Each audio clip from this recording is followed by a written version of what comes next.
ਕਿਸ ਚੀਜ਼ ਦੀ inquiry sir ਦੱਸੋ। ਨਾ ਦੀ ਨਾ ਜੀ ਠੀਕ ਆ, ਤੁਸੀਂ ਆਓ ਮੇਰੇ ਨਾਲ, ਮੈਂ ਅਗਰ ਨਹੀਂ ਗਿਆ ਚਲੋ ਆਓ।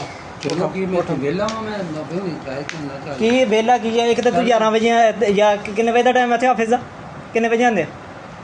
ਕਿੰਨੇ ਵਜੇ ਆਉਂਦਾ? ਮੈਂ ਸਰਗੀ ਦਾ ਇੱਥੇ ਕਿੱਥੇ ਛਣਕਣਾ ਨਹੀਂ ਸਰਕੀ ਦਾ? ਮੈਂ ਸਾਰਾ ਚੱਕਰ ਲੈਣੇ ਆ। ਮੁੰਡਾ ਇਸ ਗੱਲ ਦਾ ਗਵਾਹ ਕਿਉਂ ਭਾਈ ਜੀ? ਕਿੰਨੇ ਵਜੇ ਆਇਆ? ਕਿਸ ਬੰਦੇ ਦਾ ਆਇਆ? ਕਿੰਨੇ ਵਜੇ ਆਇਆ ਭਾਈ? 2 ਵਜੇ ਆਇਆ। ਕਿੰਨੇ ਵਜੇ ਦਾ ਟਾਈਮ ਹੈ? ਇੱਧਰ ਦੇਖ ਮੇਰੇ ਟਾਈਮ।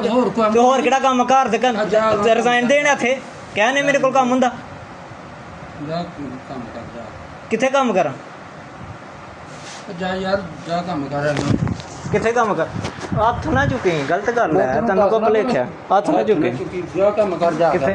ਜਾ ਇੱਥੋਂ ਤਮੀਜ਼ ਨਾਲ। ਤਮੀਜ਼ ਤੈਨੂੰ ਮੈਂ ਦੱਸ ਨਹੀਂ ਹੋਣੀ। ਕੀ ਮੈਂ ਲਾ ਕਰ ਜਿਓ ਐ ਸਰ। ਮਾਮਾ ਬਣ ਮਾਮਾ ਕੀ ਬਣਨ?